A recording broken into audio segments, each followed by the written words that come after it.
السلام علیکم ورحمۃ اللہ وبرکاتہ۔ ایک اور ویڈیو آپ کے پیش نظر ہے، مگر اس سے پہلے اگر آپ نے اس چینل کو ابھی تک سبسکرائب نہیں کیا ہے تو پلیز سبسکرائب کر لیجئے اور نوٹیفیکیشن بیل دبا دیجئے تاکہ آنے والی ویڈیوز کا نوٹیفیکیشن آپ کو وقت پر ملتا رہے۔ تو آج کے سوالات کا سفر شروع کرتے ہیں۔ سوال نمبر 1، لوہے کے چنے چبانا نہایت مشکل اور سخت کام کرنا، اسی طریقے سے بہت زیادہ محنت و مشقت کرنا، اس کا محاورہ کیا ہوگا؟ روح فنا ہونا، آنکھیں پھوڑنا، پاپڑ بیلنا، خون جلانا۔ روح فنا ہونا یعنی سخت خوف زدہ ہونا یا ڈر کے مارے جان نکلنا۔ آنکھیں پھوڑنا یعنی کوئی بہت باریک کام کرنا یا اندھیرے میں پڑھنا۔ پاپڑ بیلنا یعنی مفلسی میں زندگی گزارنا یا مصیبت کا سامنا کرنا یا پھر بہت زیادہ محنت و مشقت کرنا۔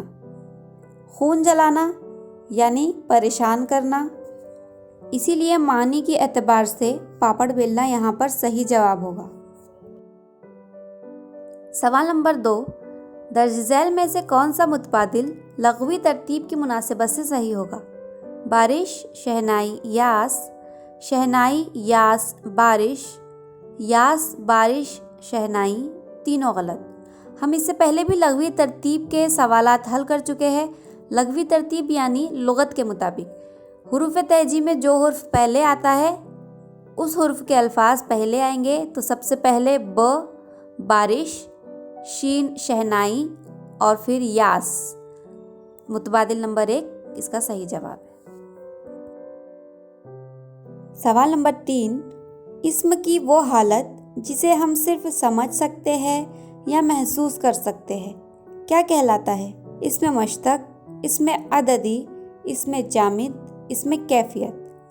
اسم کی وہ حالت جو صرف محسوس کی جا سکتی ہے یا صرف سمجھی جا سکتی ہے وہ اس میں کیفیت ہوتا ہے۔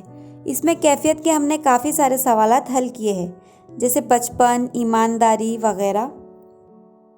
اس میں مشتق ایسے اسم یا ایسے لفظ جو کسی دوسرے لفظ سے بنے ہوں، جیسے بہادر ایک لفظ ہے، اس سے بنا ہے بہادری۔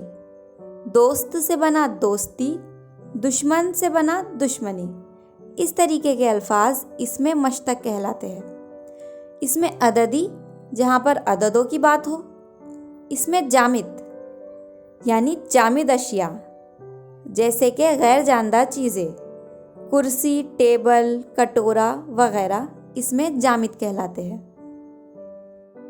سوال نمبر 4، درج ذیل میں سے کون سی تصنیف علامہ اقبال کی نہیں ہے؟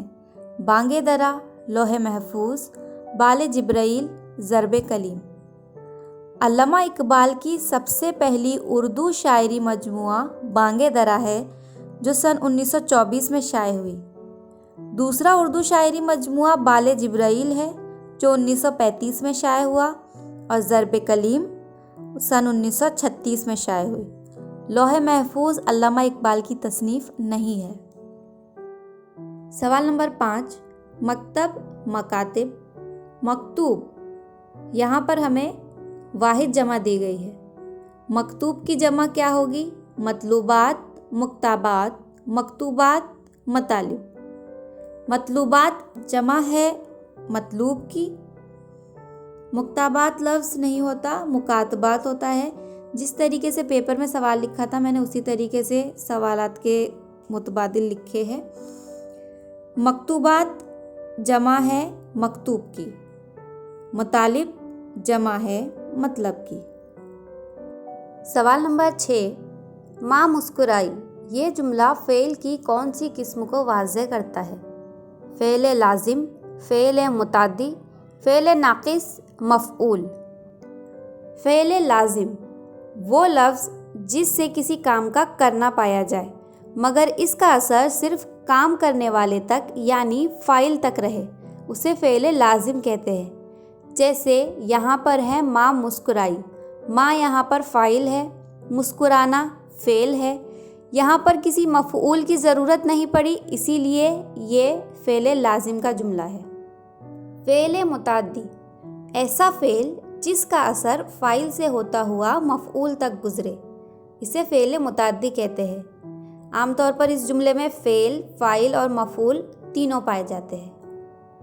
فعل ناقص وہ فعل جو کسی پر اثر نہ ڈالے بلکہ کسی اثر کو ثابت کرے۔ مثلاً احمد بیمار ہے، یہاں فعل کا کرنا نہیں بلکہ ہونا پایا ہے۔ یہاں احمد فاعل ہے لیکن یہ کام کرنے والا نہیں ہے بلکہ فعل کا سہنے والا ہے، اور بیمار خبری حالت ہے، اسی لیے یہ فعل ناقص ہے۔ مفعول جس پر جملے میں کام ہو وہ لفظ مفعول کہلاتا ہے۔ سوال نمبر 7، باغ و بہار، عیش و عشرت، رنج و الم، ان لفظوں کی ترکیب میں واو کیا کہلاتا ہے؟ واو مجہول، واو معروف، واو عطف، واوین۔ باغ و بہار میں باغ اور بہار کو واو کی مدد سے جوڑا گیا ہے۔ عیش و عشرت میں بھی واو کی مدد سے عیش اور عشرت کو جوڑا گیا ہے۔ رنج و الم میں بھی واو دونوں الفاظوں کو جوڑنے کا کام کر رہا ہے۔ ایسا واو جو دو لفظوں کو جوڑنے کا کام کرے وہ واو عطف کہلاتا ہے۔ واو مجہول ایسا واو جو دو حرفوں کو ملا کر ایک لفظ بناتا ہے اور اس کی آواز ہلکی پڑی جاتی ہے، جیسے ڈور، مور، چور، نوٹ وغیرہ۔ واو معروف ایسا واو جس کی آواز پوری کھلی ہوئی پڑی جاتی ہے، اسے واو معروف کہتے ہیں، جیسے دور، نور، حضور، اس پر الٹا پیش لگتا ہے۔ واوین کسی کے خاص کہے ہوئے جملے کو بتانے کے لیے واوین کا استعمال ہوتا ہے، جسے ہم انورٹڈ کاماز کہتے ہیں۔ پچھلی ویڈیو کا پوچھا ہوا سوال ہے، لا حول ولا قوت الا باللہ کے وزن کو اردو ادب میں کس صنف سخن کا بنیادی وزن قرار دیا گیا ہے؟ غزل، قطعہ، رباعی، مثنوی۔ اس سوال کا صحیح جواب ہے رباعی۔ علم عروض کے ماہرین کے مطابق لا حول ولا قوت الا باللہ رباعی کا بنیادی وزن قرار دیا گیا ہے۔ رباعی کے اوپر ہم نے ایک مکمل ویڈیو بنایا ہے، آپ اسے جا کر ضرور دیکھیے، اس میں آپ کے رباعی سے متعلق سارے ڈاؤٹس کلیئر ہو جائیں گے۔